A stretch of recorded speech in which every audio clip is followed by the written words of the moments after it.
श्री बांके बिहारी जी और एक भक्त की अद्भुत कहानी। झांसी और शिवपुरी के मध्य में करेर नामक एक गांव है। उस गांव में मोहर नामक एक नदी गुजरती है। उस मोहर के पास में श्री बांके बिहारी जी का प्राचीन मंदिर है, जो आज भी वहां पर प्रसिद्ध है। मंदिर के बगल में जिरिम श्रीम नामक मकान प्रसिद्ध है। एक महात्मा जी उस बांके बिहारी जी के मंदिर में पधारे।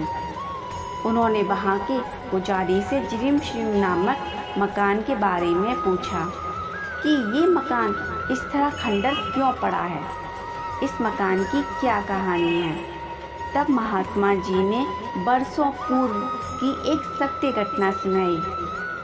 तब की जब इस मंदिर के महंत जी बरचित दास जी महाराज जी श्री बांके बिहारी जी के मंदिर में सेवा करते थे और इस मकान में वैश्य जाति की एक बुढ़िया रहती थी। उसके परिवार में कोई न था, वह अकेली रहती थी। वैश्य जाति की होने के कारण उसकी आदत थी कि कुछ ना कुछ व्यापार करने की, इसलिए वो कचौड़ी और समोसे बेचती थी। वहाँ के लोग उसे बोलते थे, माई तुम इतनी बूढ़ी हो, अकेली रहती हो, तुम्हारे पास इतना बड़ा मकान है और रोज़ तुम व्यापार भी करती हो, क्या करोगी इतने धन का। यह सब छोड़कर भगवान का नाम लिया करो। लेकिन वो माई नहीं मानती थी और रोज़ कचौड़ी और समोसे बनाकर बेचती थी। एक दिन रात्रि को सपने में उसने देखा कि वो मर चुकी है और लोग उसकी संपत्ति लूट कर ले जा रहे हैं। सवेरे जब वह जागी तो उसने चिंतन होने लगा, कहीं ऐसा सच ना हो जाए मेरा कोई नहीं है और ये सच ही तो है, मेरे बाद मेरी संपत्ति सब इसी तरह तो लूट कर ले जाएंगे। अब इस पर उसने विचार किया, मेरे जाने के बाद ऐसा हो ये ठीक नहीं। फिर विचार कर वह बुढ़िया परामर्श के लिए अपने वैश्य समाज के लोगों के पास गई। परामर्श लेकर उसने अपनी सारी संपत्ति बांके बिहारी जी के मंदिर के नाम कर दी। फिर अपनी दुकानदारी छोड़कर बांके बिहारी जी के मंदिर के सामने रहने लगी। मंदिर से ही उसने दोनों वक्त का खाना मिल जाता था। अब माता जी ने अपना सारा जीवन बांके बिहारी जी के नाम कर दिया।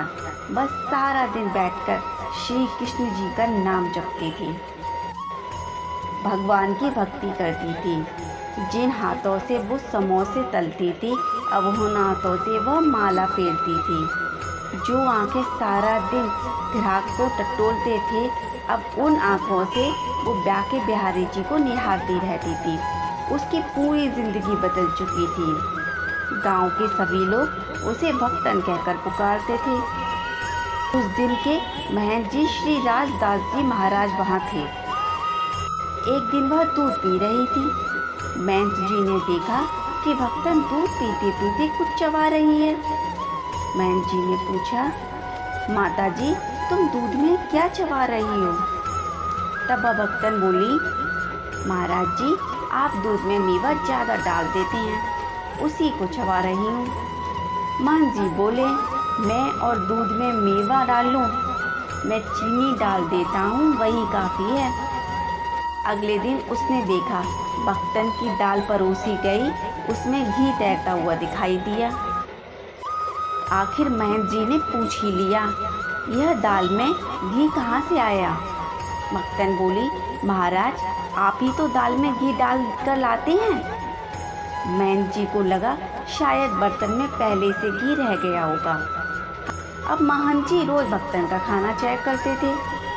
भक्तन के खाने में रोज़ दाल रोटी में घी दिखाई देता था और उसके दूध में मेवा भी बढ़ते जा रहे थे। और इधर महंत जी को भी रसोई से घी और मेवे के पात्र खाली होते जा रहे थे। महंत जी को समझ नहीं आ रहा था कि ये सारे पात्र कैसे खाली होते जा रहे हैं, क्योंकि उनके अलावा रसोई में कोई नहीं जाता था। क्योंकि चाबी हमेशा महंत जी के पास ही रहती थी। एक दिन महंत जी भगवान जी की आरती कर रहे थे। उन्होंने देखा भगवान बिहारी जी की वस्त्रों की बाहों में घी लगा हुआ है। उन्होंने सोचा शायद आरती करते समय घी लग गया होगा। महंत जी ने बिहारी जी को दूसरी पोशाक पहना दी। अगले दिन दूसरे दिन उन्होंने देखा बिहारी जी के दोनों हाथों में घी लगा है। अब महंत जी को विश्वास हो गया कि भक्तन को दूध में मेवे और दाल रोटी में घी डालकर दे रहे हैं बिहारी जी। महंत जी ने बिहारी जी से कहा, प्रभु, मैंने वो सारे खाद्य सामग्री संतों की सेवा के लिए बचा कर रखी है, परंतु आप तो सब कुछ भक्तन पर लुटा रहे हैं। ये तो ठीक नहीं है। कभी संतों की पांडली आ गई तो मैं सेवा कैसे करूँगा। भगवान सुनते रहे और कुछ ना बोले, लेकिन भक्तन के लिए घी और मेवे इसी तरह लुटाते रहे। बहन जी ने जो सामग्री संतों के लिए सेवा के लिए रखी थी वो सब खाली होने लगी। जब भगवान ने महंत जी की बात नहीं सुनी तो महंत जी को बहुत क्रोध आया। उन्हें भक्तन पर भी क्रोध आ रहा था। महंत जी ने विचार किया, इस भक्तन को मंदिर से निकाल देना ही ठीक है, पर इसे निकालें कैसे। कोई लांछन हो, कोई दोष हो, तभी तो इसे निकालें। इस पर महंत जी भक्तन को निकालने का विचार रात दिन करने लगे। महंत जी ने विचार किया और मंदिर के दरवाजे पर बैठ गए। मंदिर पर आते जाते जो भी महिला पुरुष होते उनसे कहने लगे, भक्तन ने तो एक आदमी रख लिया है। गांव में ये बात फैल गई कि भक्तन ने तो एक आदमी रख लिया है। अब गांव में भक्तन को लेकर तरह तरह की बातें होने लगी। जब भक्तन को इस बात का पता चला तो उसे उस बात का बहुत बुरा लगा। लोग उसे तरह तरह की बात सुनाने लगे। अपने पर इस तरह का आरोप लगने से वह बहुत दुखी हुई और उसी दिन भक्तन मंदिर से निकलकर अपने वैश्य समाज के पास पहुंच गई और उनसे कहा, मंदिर के महंत जी ने मुझ पर झूठा आरोप लगा रहे हैं। मैंने जो संपत्ति बिहारी जी के नाम की थी वो मुझे वापस नहीं चाहिए, पर मुझ पर ऐसे झूठे कलंक ना लगाएं। मैं तो सड़कों पर अपना गुजारा कर लूँगी, पर मुझ पर झूठा आरोप नहीं लगाएं। भक्तन की ये बात सुनकर वैश्य समाज के सभी लोग भक्तन के साथ हो लिए और मंदिर की तरफ चल दिए। मंदिर से ही महंत जी ने देखा कि लोगों की काफ़ी बड़ी भीड़ मंदिर की तरफ चली आ रही है। महंत जी ने सोचा, आज कोई उत्सव तो नहीं है, फिर भी इतने लोग इधर क्यों आ रहे हैं। उन्होंने जब ध्यान से देखा तो इस भीड़ में भक्तन भी आ रही है। तो महंत जी समझ गए कि भक्तन सब लोगों को अपने साथ लेकर आ रही है, इसलिए महंत जी ने उत्तर देने के लिए तैयार हो गए। जैसे ही सभी लोग मंदिर पहुँचे, किसी के कुछ कहने से पहले ही उन्होंने बोलना शुरू कर दिया कि मंदिर के सभी ही मेवे के पात्र धीरे धीरे खाली होते जा रहे हैं। अगर कोई साधु या संत आ जाएं तो हम उन्हें क्या खिलाएंगे। तभी सभी लोग बोले, अगर ऐसा है तो ये कहिए कि भक्तन चोरी करती है, लेकिन आपने तो इस पर नीच आरोप क्यों लगाया। तब महंत जी बोले कि ये चोर नहीं है, ये सच्ची और ईमानदार है। तब लोग बोले, आपने इस पर फिर ये कलंक क्यों लगाया। महंत जी बोले, इसकी भक्ति ने बिहारी जी को बस में कर लिया था।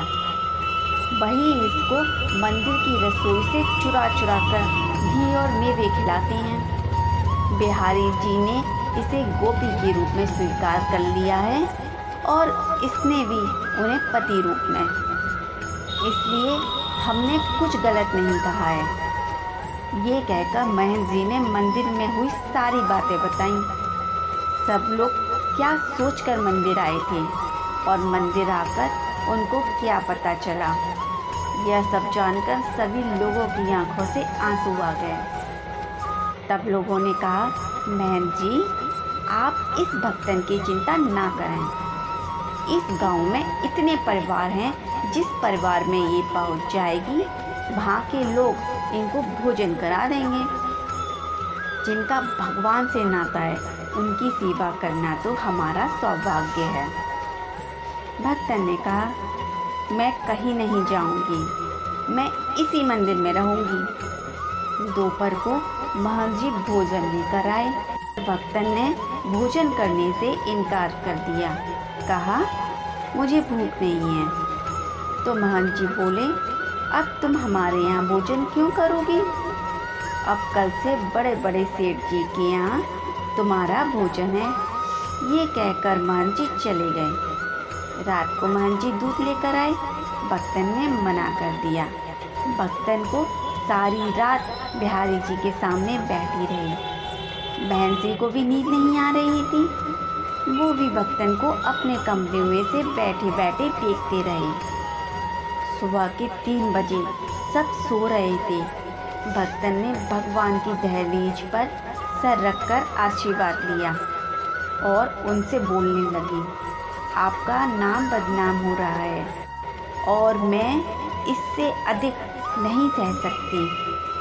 और जब आपके हाथों से मैंने प्रसाद पाया है तो और किसी और के हाथों से क्या खाऊंगी। ऐसा कहकर भक्तन ने अपना सर मंदिर की दहलीज पर रख दिया। अचानक बहुत तेज प्रकाश हुआ और मंदिर के सभी दरवाजे खुल गए। गड़गड़ाहट के साथ सभी घंटियां बजने लगी। यह सुन मंदिर में मौजूद सभी लोग जाग गए। तभी सभी ने देखा कि भक्तन के शरीर से एक लौ निकलकर बिहारी जी की तरफ जा रही है। भक्तन के प्राण बिहारी जी में लीन हो चुके थे। पूरे गांव में इस बात का हल्ला मच गया। अगले दिन नदी किनारे भक्तन का अंतिम संस्कार किया गया और वहीं पर उसकी समाधि बनाई। और महंत जी जब तक उस मंदिर में रहे, उनका नियम बन गया था। शाम को भगवान की आरती के बाद वह छत पर चले जाते और भक्तन की समाधि की तरफ देखते। आज भी वह समाधि करेल गांव में मौजूद है। हरे कृष्णा।